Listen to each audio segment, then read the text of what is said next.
Now let's start with the part of humans in sexual reproduction. Let's start with the human male reproductive system. Male reproductive system is very important. It can be asked in your exams as a long question. Male reproductive system of humans consists of various organs आणि या organs सगळे मिळून एक system बनते as you all know. तर हे organs कुठले कुठले तिथं फक्त तुम्हाला नावं आहेत आणि थोडे त्याचे फंक्शन्स दिलेले आहेत. It consist of testis. टेस्टिसचं काम काय आहे बघा. टेस्टिस बरोबर आणखीन काय काय आहे, वेगवेगळे डक्ट्स आहेत. Various ducts are present and also certain glands are present. Ducts म्हणजेच काय तर tubing. Various tubes are present. Testis I tell you what it is. आणि वेगवेगळे ग्लँड्स आहेत. ह्युमन बॉडीमध्ये वेगवेगळ्या प्रकारचे ग्लँड्स असतात. सलायवासाठी वेगवेगळे ग्लँड्स आहेत, वेगवेगळ्या हॉर्मोनसाठी वेगवेगळे ग्लँड्स आहेत. ह्या ग्लँड्सचं काम काय असतं तर सिक्रिशन्स पाठवणं. जिथं जिथं जे लागतात. मी बोलते माझ्या तोंडात लाळ साचते, सलायवा साचते का, कारण की माझ्याकडे काय आहेत सलायवरी ग्लँड्स आहेत. या ग्लँड्स काय करतात, जेव्हा कोरड पडते तोंडाला तेव्हा काय निर्माण करतात, सिक्रिशन्स निर्माण करतात, सलायवा निर्माण करतात, मला तोंडावर मध्ये आणून ठेवतात. So this is the function of glands. जसं सलायवरी ग्लँड्स आहेत तसं मेल रिप्रोडक्टिव्ह सिस्टीममध्ये पण काही ग्लँड्स आहेत जे वेळोवेळी सिक्रिशन्स पाठवतात. टेस्टिसचं काम काय आणि ते कुठं असतात. Testis are present in the scrotum. Testis जे आहे ते कुठं प्रेझेंट असतात, स्क्रोटम मध्ये. Now what is scrotum. इथं दिस डायग्राम इथं तुम्हाला दिसेल, this is nothing but testis. These both are the testis. आणि हे कुठं प्रेझेंट आहेत, स्क्रोटम मध्ये. इथे एक सॅक सारखी असते. Here there is a sack in which testis are present. या सॅकला म्हणायचं स्क्रोटम, जिथे टेस्टिस ठेवलेले असतात. Outside the abdominal cavity. आणि हे जे काही स्क्रोटम आहे ते कुठं आहेत, ॲब्डॉमिनल कॅव्हिटीच्या बाहेर आहेत. का, कारण की आपल्या बॉडी टेम्परेचर किती असतं, if you remember it is 37 degree Celsius. हे जे स्पर्म फॉर्मेशन आहे ते स्पर्म फॉर्मेशन एवढ्या हाय टेम्परेचरला होऊ शकत नाही. त्यामुळे टेम्परेचर लो करण्यासाठी बॉडीच्या बाहेर त्यांना ठेवलं असतं, ॲब्डॉमिनल कॅव्हिटीच्या बाहेर ठेवलेलं असतं. So in scrotum there are presence of testis. टेस्टिसमध्ये भरपूर सेमिनिफेरस ट्युब्यूल्स आहेत. Large amount of tubules are present. Sperms are produced in this tubules. या ट्युब्यूल्समध्ये sperms that is male gamete बनायला चालू होत असतात. स्पर्म फॉर्मेशन लेस टेम्परेचरला होतं म्हणूनच हे स्क्रोटम बाहेर असतं. Those sperms are sent forward through the various tubules. आता जो फॉर्म्ड स्पर्म आहे तो हळूहळू वेगवेगळ्या ट्युब्यूल्सनी बाहेर पाठवला जातो, पुढं पाठवला जातो. सिक्वेन्स ऑफ दिस ट्युब्यूल्स. आता कुठल्या ट्युब्यूल्स, कुठल्या ट्यूब्सनी, कुठल्या डक्ट्सनी ते पुढं पाठवलं जातं, त्यांचा सिक्वेन्स दिला आहे. पहिल्यांदा ते रेटी टेस्टिसमध्ये जातं, मग वास एफरन्समध्ये जातं, मग इपिडायडमिसमध्ये जातं, मग वास डेफरन्समध्ये जातं, इजॅक्युलेटरी डक्टमध्ये जातं आणि मग lastly it goes into the urinogenital duct. हे सगळं काय आहेत, हे एवढं घाण नावं काय, सायन्स आहे, नावं घाणच असतात. Thing is you need to remember the names. कुठं काय आहे आपण हे डायग्राममध्ये बघणारच आहे. Just have read out the names, nothing different. फक्त ह्यांचा सिक्वेन्स आहे, कसा स्पर्म ट्रॅव्हल करतो, डक्टचा सिक्वेन्स आहे. Okay. As the sperms are pushed forward from one duct to the next, they become mature. एका डक्ट पासून दुसऱ्या डक्ट मध्ये ट्रॅव्हल करत असताना काय होत असतं, हळूहळू स्पर्म्स होत असतात मॅच्युअर. फॉर एक्झाम्पल, जेव्हा तुम्ही स्कूल पासून कॉलेजमध्ये जायला लागता तेव्हा काय होत असतं, हळूहळू मॅच्युअर होत असता. So in that way sperms also get mature जेव्हा एका ट्यूब पासून दुसऱ्या ट्यूब मध्ये जातात and able to fertilise the ovum.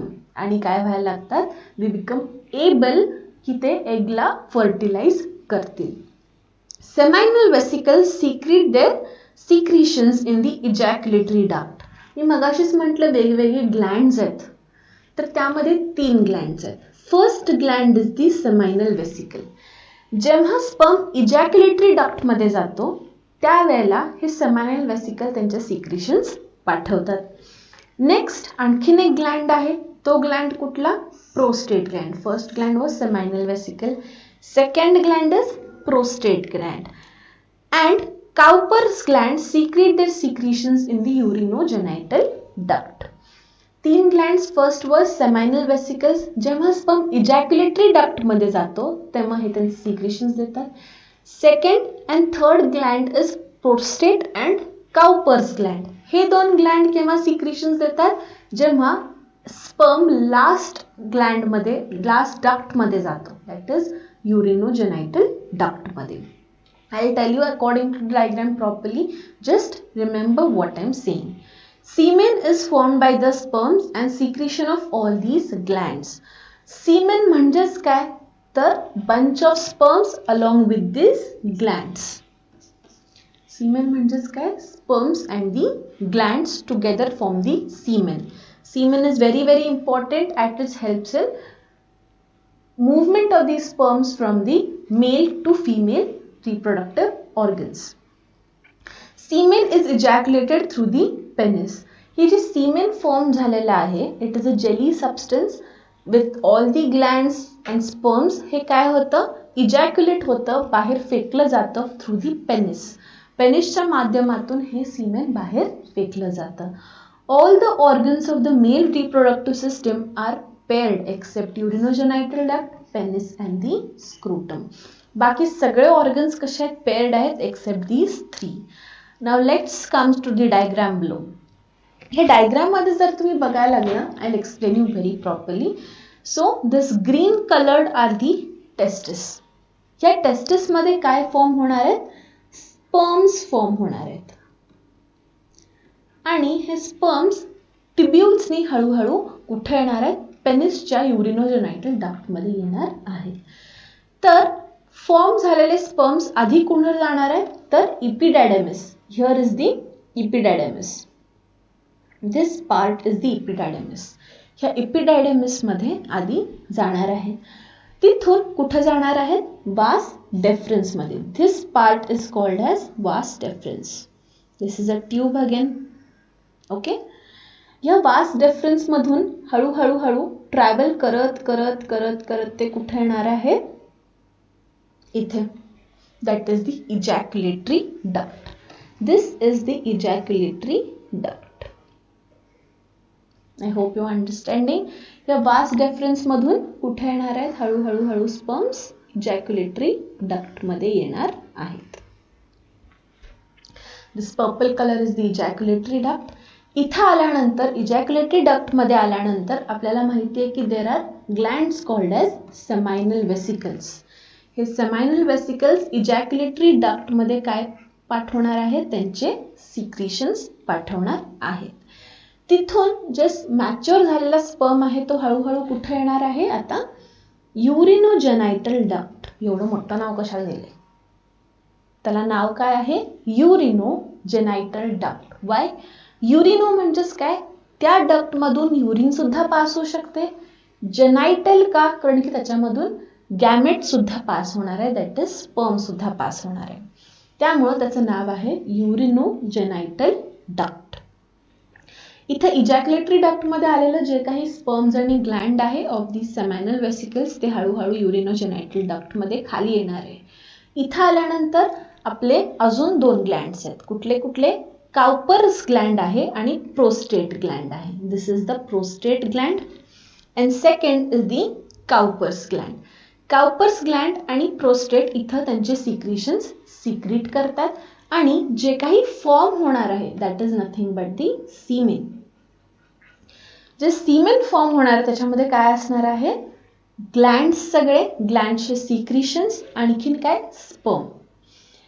जेव्हा रिप्रोडक्शनचं पार्ट होणार आहे that is whenever there is copulation. Copulation म्हणजे मेल आणि फिमेल एकत्र येणार आहेत, तेव्हा हे तयार झालेलं सीमेन काय होणार आहे? या पेनिस मधून बाहेर पडणार आहे. Okay. So in this way that सीमेन फॉर्म्ड स्पर्म्स जे आहेत मेल रिप्रोडक्टिव्ह सिस्टमच्या बाहेर पडतात. आता मगाशी मी म्हटलं होतं सगळे जे काही ऑर्गन्स आहेत ते कसे आहेत, पेअर्ड आहेत. इथं बघू शकता की इथं वास डेफरन्स पेअर्ड आहे, टेस्टिस पेअर्ड आहे, प्रोस्टेट ग्लँड पेअर्ड आहे, सेमाइनल वेसिकल्स पेअर्ड आहेत, काउपर्स ग्लँड पेअर्ड आहेत. Here are the Cowper's gland, it is bulbourethral gland, these are Cowper's gland, these are also paired. प्रत्येक जण paired आहेत accept युरिनोजेनायटल duct, ती एकच आहे, पेनिस पण एकच आहे आणि स्क्रोटम सुद्धा. So in this way we finish with the male reproductive part. I hope you all have understood about it properly. इथं डायग्राम मध्ये इथं वरती जे मोठाच्या मोठा आहे काय म्हणणार तिथं, that is nothing but urinary bladder. इथं तुमची युरिन साचत असते आणि तीच युरिन ह्या डक्ट मधून बाहेर पडते. Okay, this is urinary bladder. ह्या युरिन साचल्यानंतर या डक्ट मधून तीच बाहेर पडते. So that is why it is called as urinogenital duct. So what are the things that are you going to remember in male reproductive system? पहिली गोष्ट की sperm forms होणार आहेत टेस्टिस मध्ये.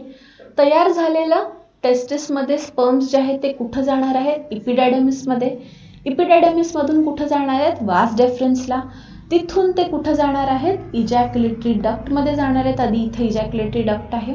तिथून कुठं जाणार आहेत, युरिनोजेनायटल सिस्टम मध्ये. आणि तिथून ते कुठं पास आउट होणार आहेत, through penis outside the body. So in this way there is formation of the sperms and formation of the semen. Okay, thank you.